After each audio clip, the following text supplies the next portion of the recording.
Hey guys, good afternoon. Welcome back to my channel. My name is Lerato Sebata. I am your procurement specialist, business coach. Anything and everything regarding procurement, you can come to me. Anyway guys, it has been a minute since I've recorded a video, and I thought, why not come back with a really serious one, because I've been promising you guys this video. Most of the time I talk about business funding, purchase order funding, etc. I always reference you writing a compelling business proposal for the funders to be able to say, yay, we can fund you, we're happy with what you've provided and what you've motivated. And I do think this is one of the biggest challenges for most entrepreneurs and business owners, especially the startups, because it's not easy to write a business proposal or business plan that articulates and entails, the activities within your business and why you need funding. Of course, some people ask me, Lerato, can you please write a business proposal for me, a business plan for me? I don't know where to start. There's also someone who, in fact, a lot of people, let me just say one.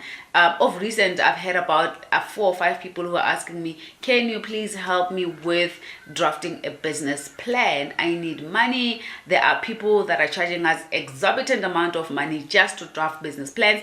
And you know what, guys, to their defense, I understand that it's not easy to write a business plan. I mean, YouTube has a lot of videos in terms of how to write business proposals or plan or for funding, and it's different. Of course, for the funders, they want more, right? They want to trust your business. They want to understand, if I'm putting my money here in this business, what's in it for me? Am I not going to waste my money when I'm busy funding other people's businesses? And is this company really serious, or my chance, So while I'm just going to talk about this, I wanted to have a really chilled conversation while you're taking notes, of course, because, life is too serious, guys. Let's not be serious all the time. Of course, I mean, be serious the business, but I'm just saying, let's just take it easy. I'm having a slow day, so I just thought, let me record while I'm having this slow, chill day.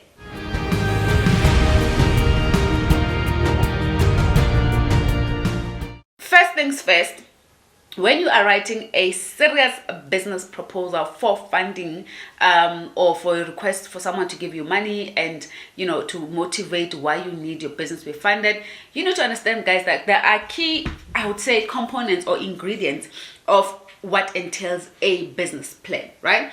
Or a business proposal for that matter. I'm just going to take you through, my notes of what I have noted.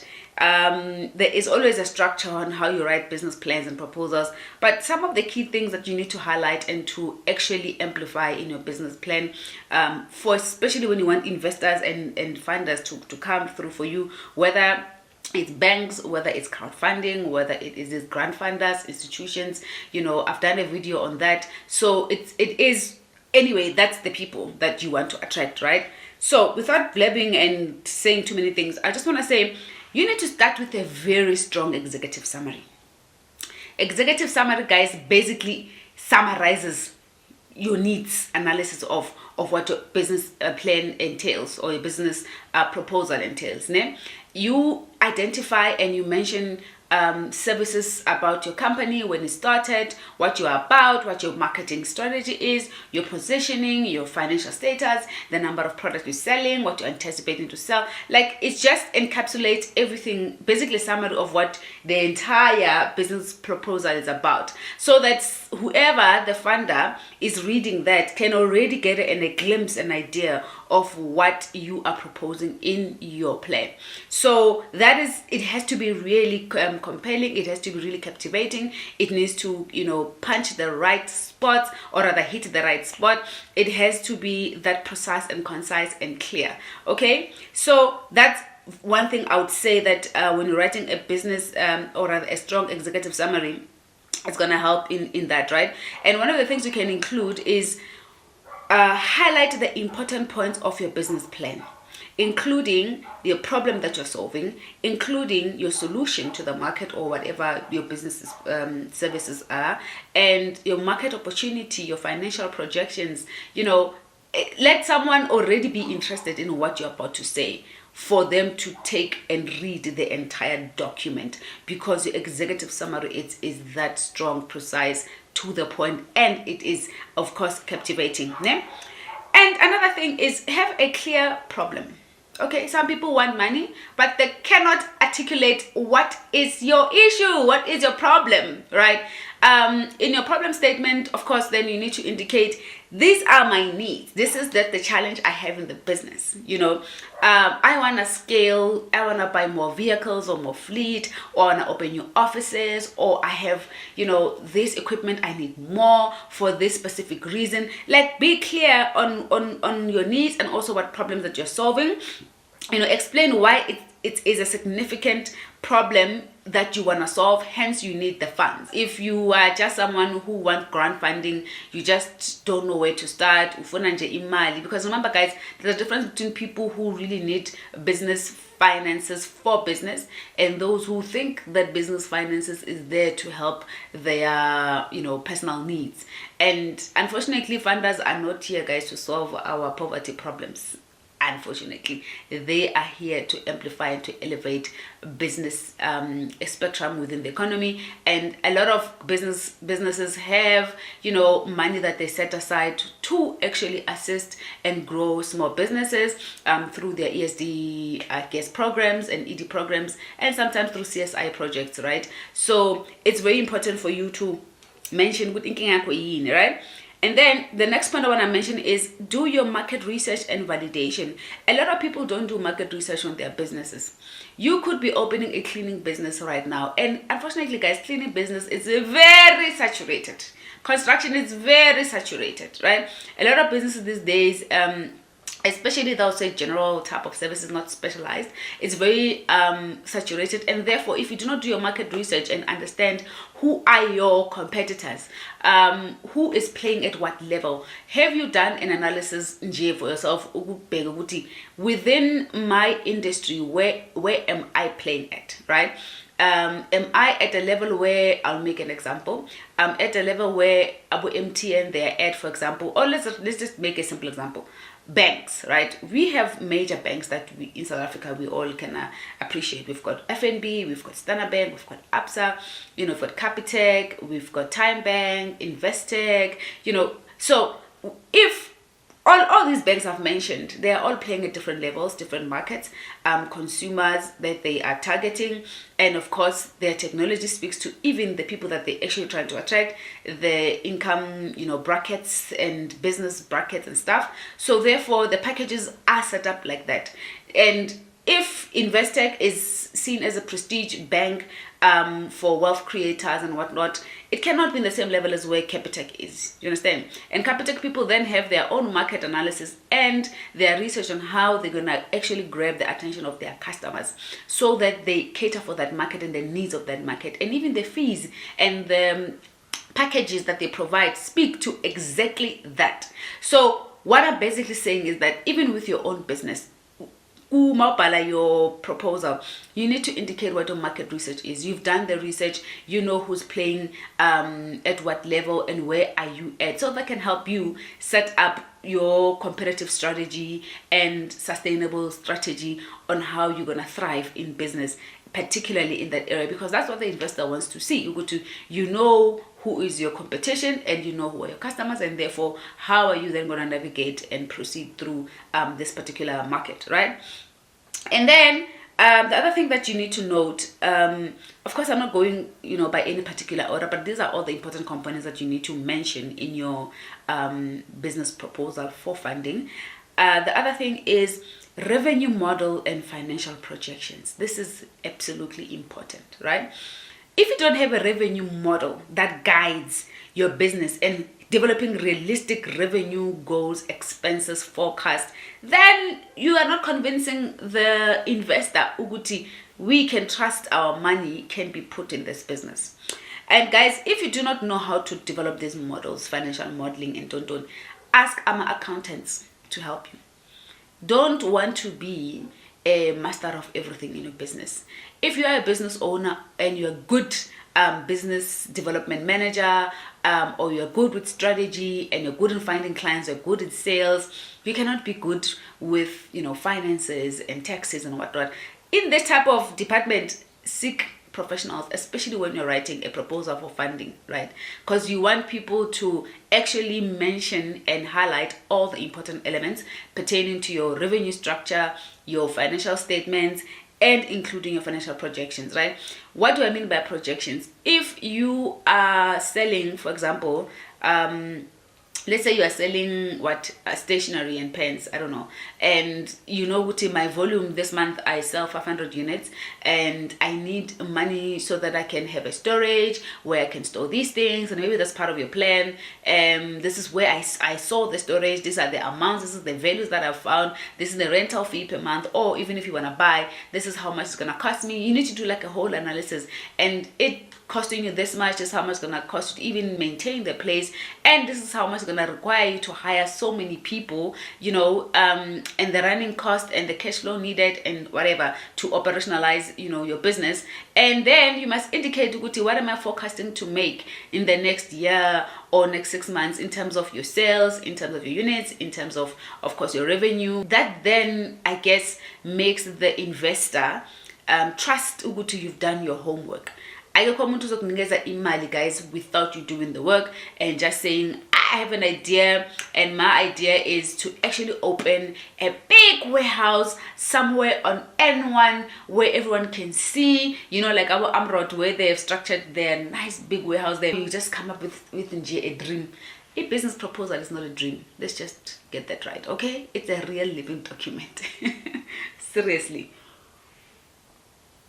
So spend a lot of time in your financial projections, in your sales projections, in your revenue projections, and even indicate the industries, or rather cost factors or cost drivers that actually inform, you know, the running of your cost is what, right? And if you mention it, you know, your business may be heavily reliant on exchange rate because you're probably buying from China or overseas, or heavily reliant on petrol because you are in the business of transport, and you know that's one of the key important things to mention.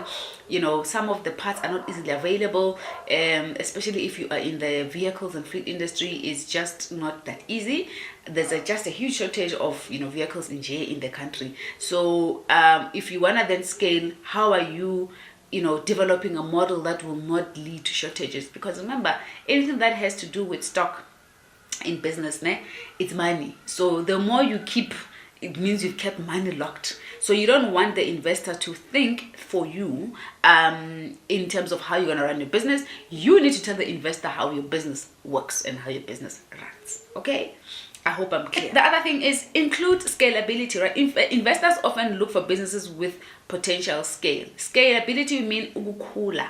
How are you gonna grow your business, right? Do you have acquisition strategy model in terms of how you're gonna grow, acquiring other businesses or collaborating, joint venturing? I don't know, you know. But how are you gonna scale your type of business, right? If you can indicate how you're gonna grow, you are just running a business for now, and that's not what investors are looking for. They need to see your vision. This is where you need to put your vision right on paper, but of course with practicality, you know. Inability to scale means you can't grow. That's just what it is. You know, there are markets that grow, you know, beyond South Africa. They go to sell and provide services in Botswana, in Lesotho, Swaziland. I mean, that's easy. It's easy, but it's not easy because it's neighboring countries.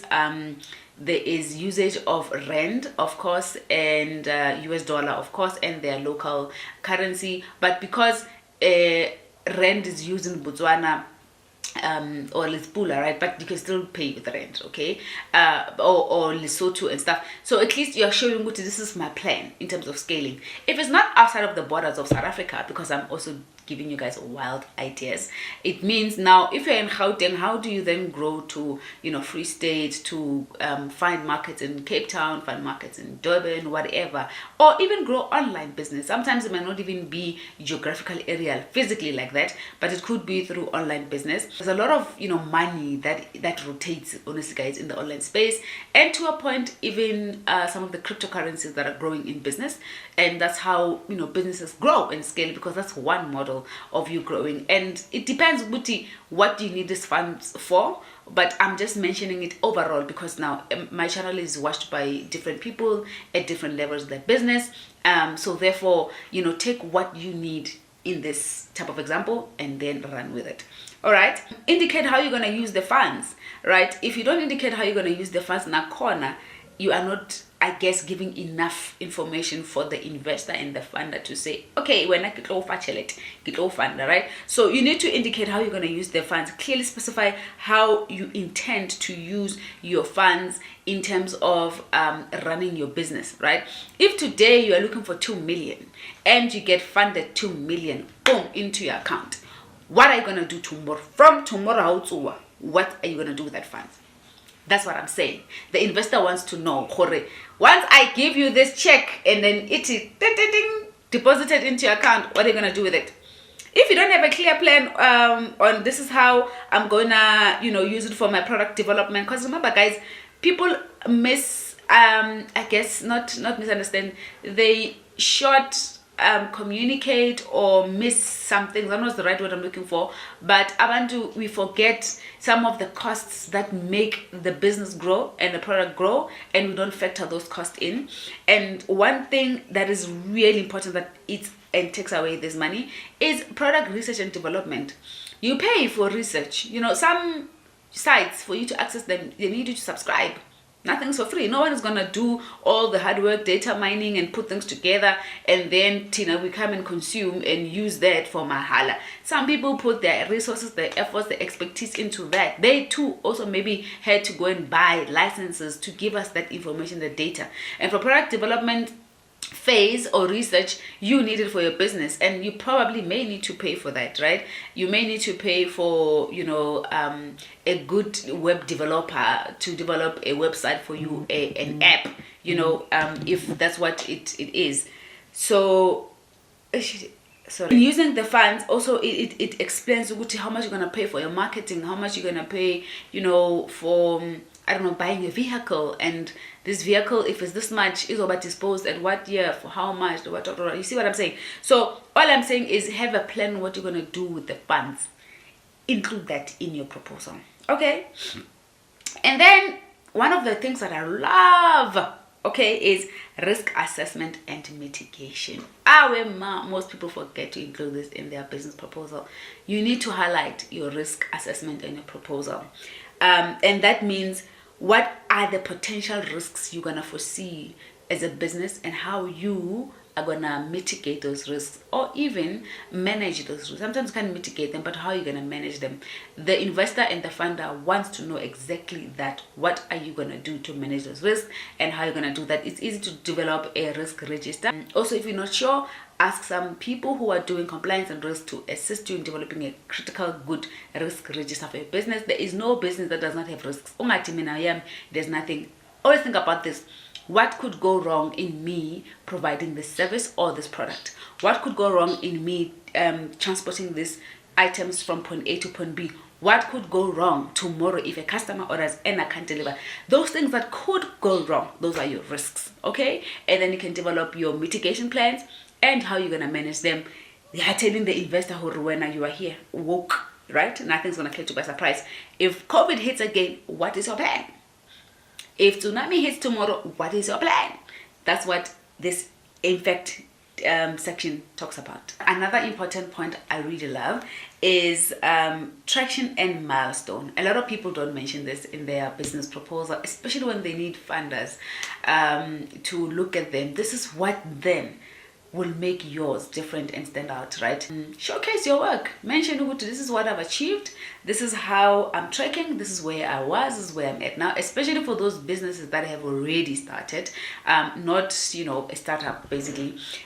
This then includes you highlighting your achievements, your milestones, your time to shine, because why not? You don't want to come across like someone who wants to try. You're still scraping, you're not here for that, but you show them, this is what I've done. These are my successful partnerships, my revenue, my product categorization, where our business was, what we've now gotten to be, what we have done well. Because this then will help the funders, I suppose, or the stakeholders on the other side, realize, this one is up to something. This one is up to something. Write a compelling, engaging proposal. Meaning, guys, ke kopa le including the graph. Obana how ngwala business proposal plan. Please include graphs. Not everyone loves to see long written essays, esnang table, esnang graph, esnang picture, emoji, something, right? Be graphical, in your work. Of course, it's easy to read a document that you can follow through with diagrams. You can explain that diagram, can make it easy in the diagram. And of course, again, no one has time these days. We are a generation that works with instant gratification in everything. Abantu bakhathele, guys, to read long, 25 page. According to me, keep each section 1 or 2 pages. 1 or 2 pages where you're explaining about your product and your scalability, your growth model. 2 pages, right? You want to just be straight to the point. In that manner, you will actually make the person or make them read the entire thing. If I'm the one who's reading a proposal, I don't have time to be reading 20 plus pages. But the minute I see you have some visuals right there, it's like a different types of engagement with your audience, and I think it is very important for you guys to include that and to mention it. Okay, sometimes the reader needs the emotional touch. This one is also another different one, because if you don't share your passions as a business, you don't share your goal, you don't captivate, this is what I want to do for people, what are your plans, meaning how many people you want to hire, how many schools you want to transform, how many economies you also want to be part of, the things that make you different to be part of this community. As a business, we focus on the people and the planet and the economy, ultimately. So where do you play your part in the planet and the economy side? If you can also include like your recycling or recyclable products or items, something doing green, those things, mention them, because ultimately, guys, that's what makes it different, and you cannot afford to ignore that. Even if it's not what you're already doing in your current business, but it's something that you want to do as you grow, therefore mention it. It's time for you to shine. So that's what it is. Another thing, practice your pitch. Marketers, they do this very well. A pitch. Guys, it's not easy to stand in front of people and start pitching your business. So imagine putting a pitch document, like a written document, versus you presenting. So if you practice your pitch, is that you are always concise, you are flowing, it is clear, you are articulate, you are holistically providing everything in full, so that the person who's reading on the other side, they can say yes to it. If you can, just show the investors that your market so well. You provide the before and after, and where your market is going. That shows some serious thought leadership principles applied and seriousness to your business. So meaning, if you can highlight traditional, this is how your industry worked or your business worked, currently this is what it is now, and the future of where it's going. So now you're almost telling a story, and that's what then will help yours to stand out, right? And then in as much as you can add things like your SWOT analysis, there's different metrics, guys, you can use in terms of doing your market research and market positioning, to show the investor that you know your business well. Use tools that make sense, right? Use your 5-Potter model, use your SWOT analysis model, do your metrics, or your customer service metrics, your stakeholder metrics, something. Don't just bring about textbook stuff in your business proposal. People have read textbooks, they know how these things work. You can talk about SWOT analysis without even mentioning it that is SWOT analysis, basically highlighting these are my opportunities, my threats, my strength, without even having to put it in that box, because so boring, like we know that. So guys, the other thing to mention, if you can highlight the budget, right, what your budget looks like in your business, that will help, at least besides you doing the financial projections. But if you highlight your current budget in your business, this will help the funder to understand the operations of your business, because you're basically bringing these people into your business, of which is not something that they know, but then you are then saying, okay, we understand now how your finances are running, how your budget is running, and right, and organization information for that matter. Before you do any conclusion, highlight your organogram, your structure, who's doing what, where, and even your planned structure when you get that money. So like there's different styles and types of how you write a successful business proposal, but for me, if you can just include those key important points I mentioned and highlight them in detail, listen, you could be on your road to get that fund. It could be about 15 pages. Someone can ask, how long is a business proposal? If you think about the sections I mentioned, they all take up to 2 pages, maybe 3 at most. You could come up with a 15-page business proposal. At the very most 20, with of course appendix. Please guys, you must reference the appendix. Another thing, don't add your financial statements in the body of you explaining yonkinto. Please add it to your appendix on all the other models that you want to have. Put appendix wako as your reference point, right? Or supporting materials, supporting documents, put it there. What am I forgetting? Yeah, if you then, your business is heavily reliant on marketing, you also need to highlight your marketing strategy, your digital marketing strategy. How are you going to market your items, your products? What is the target market? Have you done the research? What is the retention strategy, retention model? And how much is that going to cost? And how are you going to go about it? So yeah, just try guys. Google iteng, internet iteng, they can give you just structures, but try by all means to put your time into it, and you just do this thing once and for all. You can submit to 10 different funders and you will be able at least to get it. And of course, if you are looking for funding for particular purchase order, they don't need a business proposal for that. They just need an award letter, okay?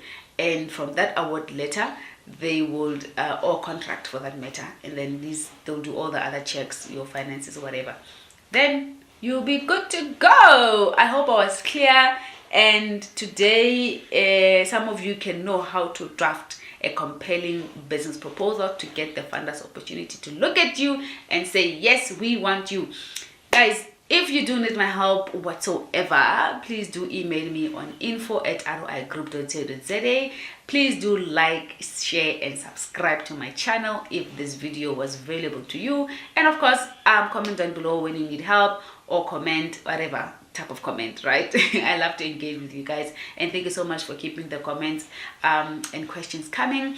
So yes guys, we ended here today. Hey, it's been such a slow day. I did say slow, so I'm having some lemon too. See you guys later. Until next time.